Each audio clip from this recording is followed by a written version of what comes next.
My name is Eric Novak. And I am Brian Yampolsky. And we're parents who really enjoy watching our kids perform. Oh, so well done. Thank you. I haven't volunteered for shit, ever. Ever. Seriously, everyone in this room has done. I do whatever my wife tells me to do, which involves picking up the kids, dropping off the kids. But most of the hard labor is done by some of the dads like this gentleman and some of those in the audience tonight. I mean, I make copies and I pick up my kids and I drop off my kids and I try and get people to give money at the events. But the actual people that do the work, you know, like building stuff and tearing stuff down. I'm Jewish. I don't have those skills. 2 of 2. Can I ask an important question? Have you ever fallen asleep maybe just a little bit at a show? Never. Me neither. Me neither. Oh, really? Yeah, there's Tech Week. Remember Tech Week in the day? Oops. Can we beep Sorry. that out, please?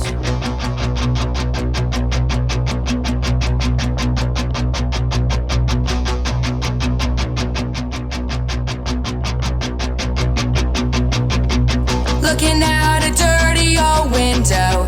Down below, the cars in the city go rushing by.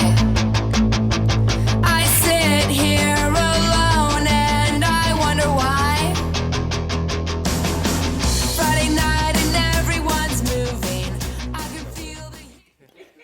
Tech Week in our house was almost always involved getting the kids into the car, getting them home, and then trying to wake them up when we got there while getting makeup off, get them out of their costumes, generally speaking with a fair amount of crying going on. We're the kids in America. We're the kids in America. Everybody live for the music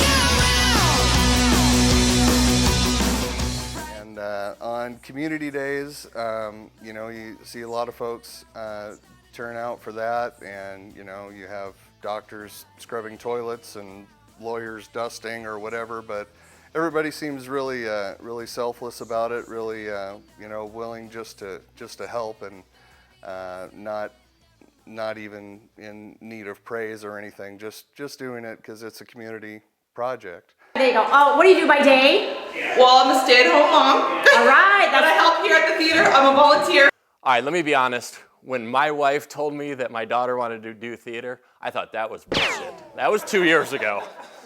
We're sitting at the Monte Lucia Hotel, we're sitting at the pool, and she says, you know, I don't think we're gonna send her to sports camp next week. I'm gonna take her to theater camp. I'm like, oh God, the parents, no. You know, and I knew exactly what was gonna happen. She was gonna sign her up, and Dad was gonna run her all over town. She said, I don't think she's gonna get in, so it's all right. She's gonna try out, but she probably won't get in. First play, she's the cat in Alice in Wonderland. I'm like, be here every night? This is ridiculous. But I would say a couple of rehearsals in, I started to meet some of the parents, some of the teenagers, and started to see what it did for my daughter.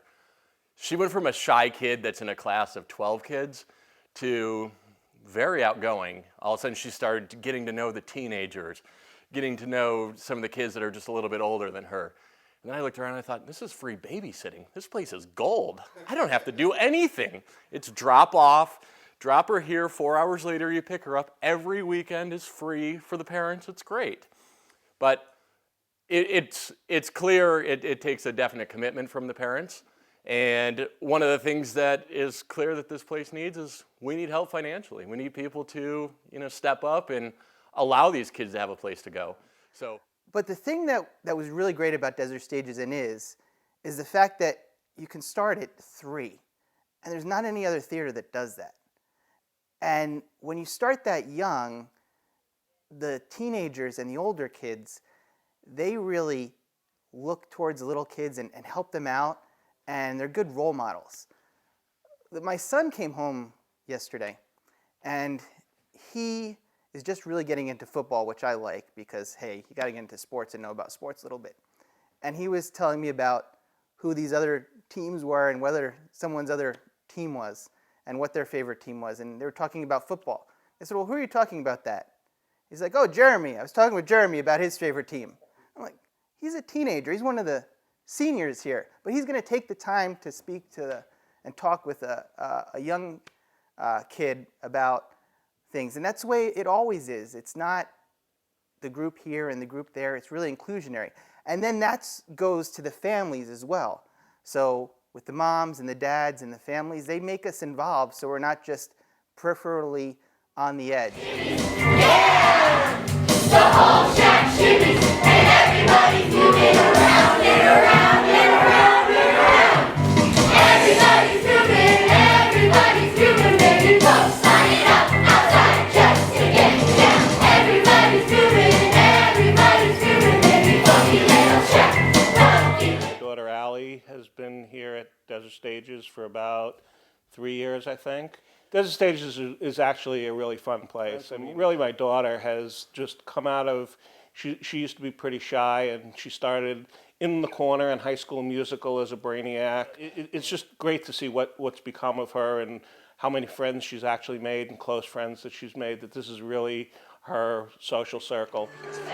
So it looks like someone got you in the play. How did this happen? I mean, last we saw you was in the Actors Cafe. I would do anything for my children. I love that he's involved, and my daughter loves that he's involved, and I think that that's wonderful that he's not only here for Community Day, but that he's going to be playing the part of Corey Sr. for a couple of shows with her. I think it's going to be something she's going to remember for the rest of her life. Are you prepared? Prepared? I wouldn't say so, no. Groundskeeper, Mr. Miyagi after school. Yeah, early cast is done. How'd you do? I did great. But all our dads do great. Is he good? He's okay. I mean, the first night he kind of brought it, but then, He's kind of going down the hill now. Yeah. He's got an emotion issue, does not enunciate his words, speaks too fast, looks down, and you know what? He broke that fourth wall, or the third wall. Or is it, what wall is it? Whatever wall it is, he broke it, and he was making direct eye contact with me. I actually thought he was kind of flirting while he was doing his lines. I was trying to, but I aspire to be like Jay. I heard he was on a TV show at one time, and then I saw high school pictures of Eric, and You I started just don't know. crashing? I just don't know what I can do. One time.